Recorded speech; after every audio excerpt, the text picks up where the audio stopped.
शिकलो, पण झूठची राजनीति का सामना करणे आपण शिकलेलो नाही। सभापति महोदय, बहुत बहुत धन्यवाद आपका। आपने मुझे बजट पे अपनी बात रखने का अवसर प्रदान किया। मैं अपनी बात को शुरू करते हुए बहुजन समाज में जन्मे सभी संतों, गुरुओं और महान पुरुषों को नमन करता हूं। साथ साथ मैं भारत की महान जनता का भी धन्यवाद करता हूं कि उन्होंने लोकतंत्र की रक्षा इस बार की है।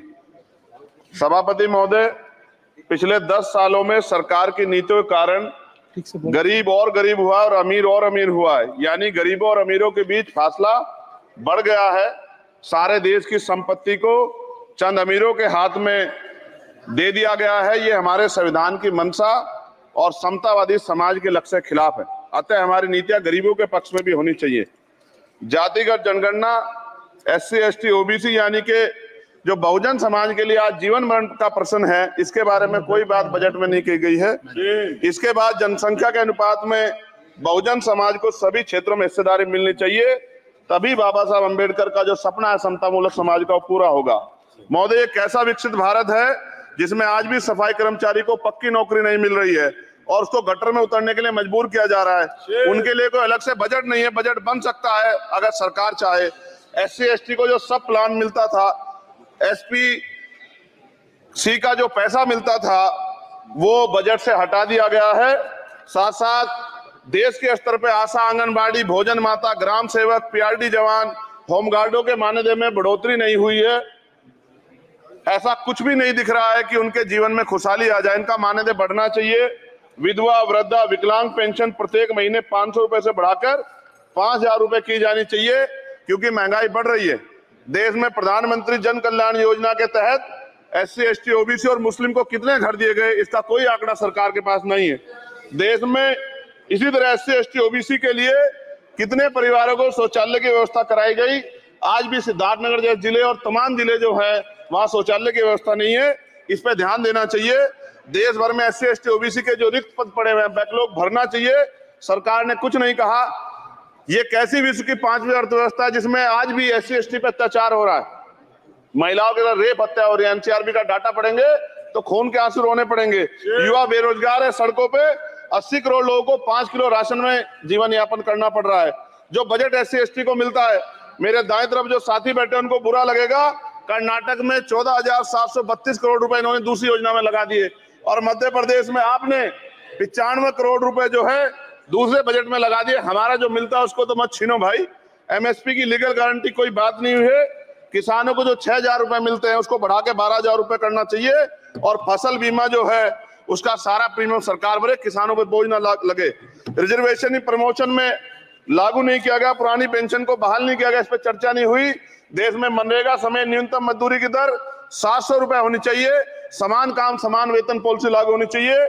जो रसोई की चिंता करते हुए 500 रुपए प्रति सिलेंडर से ज्यादा के दाम नहीं होने चाहिए, जो महिलाओं को राहत मिल सके। बिजली के दामों में भी कमी होनी चाहिए। बेरोजगार युवाओं को 5000 रुपए भत्ता मिलना चाहिए, जो बेरोजगार युवा जो है अपनी पढ़ाई या अपना खर्चा उठा सके। मैं अपने क्षेत्र के विषय में महोदय आपसे कहना चाहता हूं कि पश्चिम यूपी में नगीना में एक एम्स बनना चाहिए, एक IIT बननी चाहिए, एक IIM बनना चाहिए। नगीना लोकसभा में उद्योग धंधे लगने चाहिए। नगीना की कताई मिल जो है उसको पुनः शुरू कराना चाहिए। RRTC जो योजना है सरकार की, उसको मेरठ से आगे बढ़ाकर मुजफ्फरनगर, सहारनपुर से नजीबाबाद, नगीना होते हुए उसको नगीना तक ले जाना चाहिए। साथ साथ नजीबाबाद से मुंबई के लिए एक ट्रेन चलनी चाहिए और नगीना, श्योरा, किरतपुर में रेलवे के ओवरब्रिज बनने चाहिए। सभापति महोदय, सामाजिक न्याय मंत्रालय को 13,000 करोड़ रुपए दिए गए और जनजाति कार्य मंत्रालय को 13,000 करोड़ रुपए दिए, कुल 26,000 करोड़ रुपए।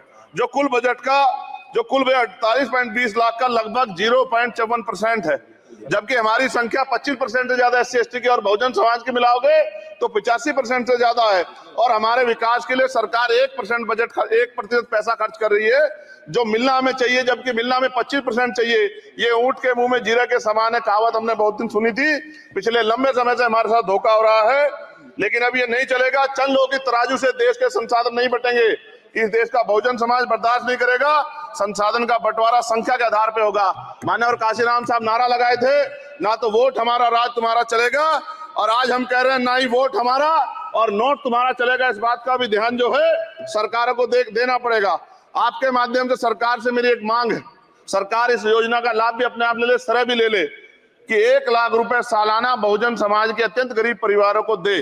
10 लाख करोड़ रुपए खर्च होंगे, लेकिन इस 1 लाख रुपए की योजना से एक झटके से एक परिवार में परिवार गरीबी की रेखा से ऊपर आएगा और इनके बच्चों को कुपोषण खत्म होगा, अच्छी शिक्षा मिलेगी, महिलाओं को सम्मानजनक जीवन मिलेगा और इससे वास्तव में सबका साथ सबका विकास का नारा सार्थक होगा। अगर प्रश्न ये होगा कहां से आएगा, तो उसका जवाब ये है कि जब अमीरों का 16 लाख करोड़ रुपए माफ हो सकता है, कॉर्पोरेट टैक्स का घटाकर लाखों करोड़ रुपए का चुनाव सरकारी खजाने को लगाया जा सकता है, पेट्रोल डीजल के दाम 10 गुना एक्साइज ड्यूटी बढ़ाई जा सकती है, तो गरीबों को सरकार पैसा क्यों नहीं दे सकती। महोदय, समय आ गया है, अब निजी क्षेत्रों में आरक्षण की व्यवस्था होनी चाहिए, SC ST OBC को निजी क्षेत्रों में आरक्षण मिलना चाहिए। और मेरी आपसे ये भी मांग है, क्योंकि अब समय की मांग है और देश तेजी से आगे बढ़ रहा है, तो मैं कहूंगा कि सरकार का जो सबका साथ सबका विकास का नारा लगभग वो असत्य महसूस होता है, क्योंकि अल्पसंख्यकों में मुसलमानों, जैनों, सिखों, बुद्धिस्टों के लिए कुछ दिख नहीं रहा, उनकी कल्याण कोई योजना नहीं है। मदरसों को जो बजट मिलता था वो कम कर दिया गया है, आर्थिक तंगी से लोग मर रहे हैं, इंटर्नशिप की बात हुई है, परमानेंट रोजगार नहीं है। और दिल्ली में क्या हुआ बच्चों के साथ कल, उनकी सुरक्षा की जिम्मेदारी क्या है, वो आए तो बनने थे IAS IPS और बन क्या गए, लाशें बन के गए, यहाँ से कोई ध्यान नहीं दे रहा है, किसी की नजर नहीं है।